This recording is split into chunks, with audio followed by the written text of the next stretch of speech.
This episode of Marijuana Today Daily is brought to you by the good folks over at ease.com, California's top one-stop website for legal marijuana delivery. Don't forget, September is Pain Awareness Month, so Ease is donating 5% of its proceeds for the month to support the work of Dr. Sue Sisley, a noted cannabis researcher focusing on medical marijuana and its use in treating PTSD in U.S. military veterans. Just pop open ease.com/home where you can find an article with more information on Dr. Sisley's work, as well as all the other valuable editorial content and analysis the team over at Ease has developed. Ease knows that the more educated and informed their customer base is, the better the entire industry will do as a result. So they put a lot of time and energy into the editorial and analytical side of their business. You can take advantage of that forward-thinking attitude by, again, swinging over to ease.com/home, with Ease spelled E-A-Z-E. And as always, you can get legal California marijuana delivery, assuming you live in a part of the state where Ease is active and that it's during legal delivery hours, over at ease.com. Good morning, Marijuana Nation. It's Friday, September 21st, 2018, and you're tuned in to episode 575 of Marijuana Today Daily. I'm your host, Shay Gunther, and I'll be walking you through today's marijuana news and headlines. As always, we have a full and busy day of cannabis news in our hands, so let's jump right into it. We have some big news leading off this last show of the week as Mr. Marijuana News himself, Tom Angel, grabs another top spot with a story about the legalization of marijuana in the 50,000 citizen U.S. territory of the Commonwealth of the Northern Mariana Islands, which sits way out in the Pacific Ocean past Hawaii near Guam. We've been tracking this storyline as it's developed, with the Commonwealth taking the bold step of becoming the first U.S. state or territory to bypass medical marijuana legalization entirely to fully embrace a taxed and regulated adult use program. Commonwealth Governor Ralph Torres, a Republican, just signed the bill into law, which had earlier passed through the territorial government on strong votes of support. Congratulations to everyone who helped make this one happen. Pop over to Tom's piece on Forbes for more. Yesterday, Scott Gottlieb, Commissioner of the U.S. Food and Drug Administration, was interviewed on CNBC and revealed a rather low understanding of the science of substance use and abuse when he said that he was just as worried about young people using marijuana as he was about them using tobacco products. The science is very clear on this. Tobacco is far and away the more harmful of the two to use and is generally counted among the more addictive substances on the planet. Tobacco also kills hundreds of thousands of Americans each year, to say nothing of those outside our borders, while marijuana kills zero. And yet, FDA Commissioner Gottlieb equated the two in terms of how harmful they are when he told CNBC, quote, "I think we all need to be deeply concerned about that in the same way we're deeply concerned about youth access to e-cigarettes and nicotine," unquote. Another good one to read in full and to watch the video of Commissioner Gottlieb. Medical marijuana dispensaries in Maryland have been hit by service outages and slowdowns caused by Metrc, the seed-to-sale tracking system mandated and used by the state. According to Marijuana Business Daily, Metrc, which is owned by Florida-based company Franwell, has been running at a diminished capacity since May, with slowdowns in processing caused by the part of the software that tracks the monthly cumulative totals that each patient buys, in order to prevent registered patients from buying more than allowed under state law. The problems with the system got so bad that the Maryland Medical Cannabis Commission lifted this month a rule requiring all sales to be registered within Metrc's patient database. In a day of good headlines to open up for the full read, this is another one I'd add to the list. Those are the top stories for today. It's time for Marijuana Today Daily Headlines Blitz. Before we blitz out on headlines, let's quickly thank our sponsor, Ease.com, California's top one-stop website for legal marijuana delivery. Did you know that today is the very last day of the calendar summer? Quick, get to the beach, get to the park, and pop out that last summer barbecue and picnic. You'll need to pack up the blanket and prepare the food. And of course, you want to make sure to fire up ease.com, spelled E-A-Z-E, at least an hour before dashing off to enjoy those last few remaining minutes of summer, because Ease will help get your order to your door in less than an hour. Ease only works with the top dispensaries in its active areas, so you know you're in for a great customer experience as you do your best to ignore the end of summer.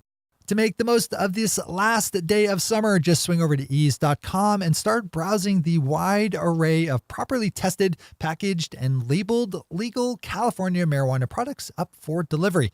One more time, that's ease.com. Huge thanks to everyone at Ease for supporting today's news. All right, time for the Blitz.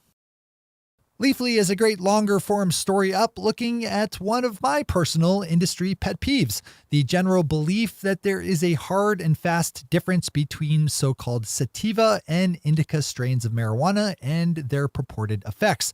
To be clear, I do understand that there are technical differences between Sativa and Indica cannabis strains, but Leafly's article looks at the more important balance of THC, CBD, and other cannabinoids in addition to terpenes. We need to get away from the misleading and overly pat taxonomy we rely on that says that Sativa products are high energy, while Indica is better for body highs.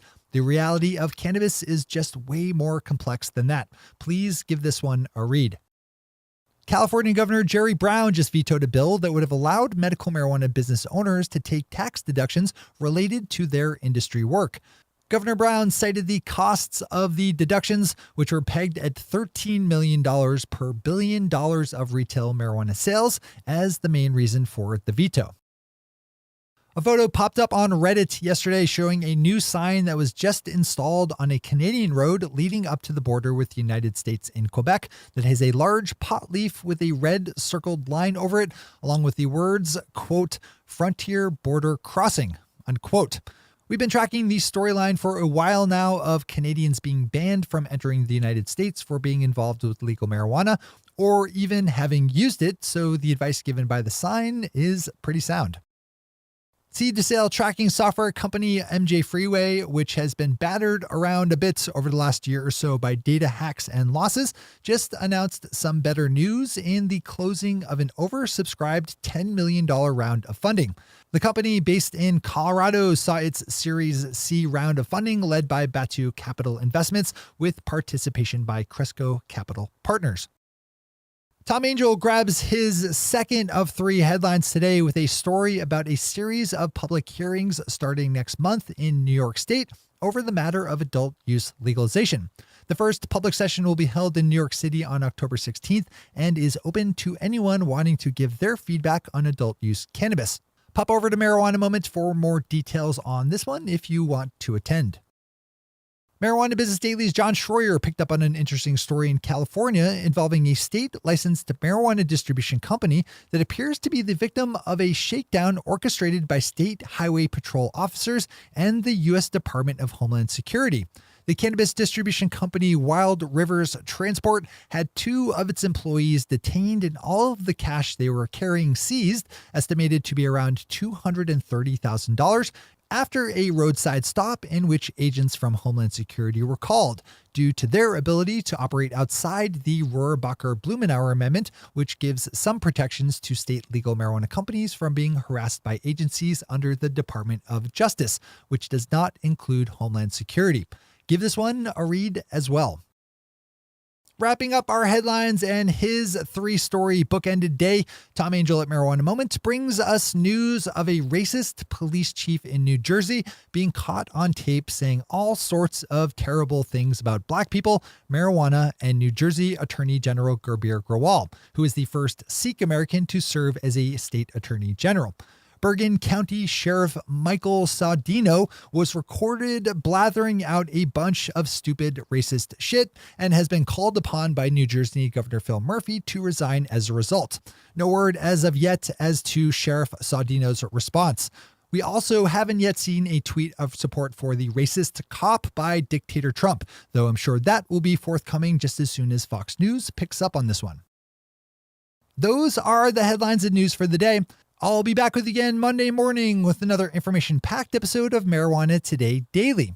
But in the meantime, if you have any stories to share or feedback to give, zip us an email to headlines@mjtodaydaily.com.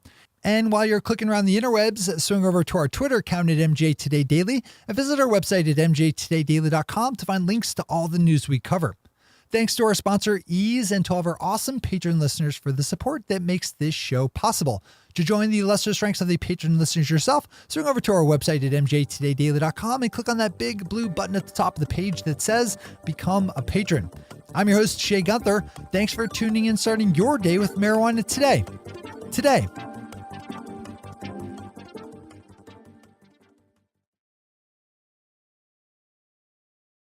One take, Shay. One take.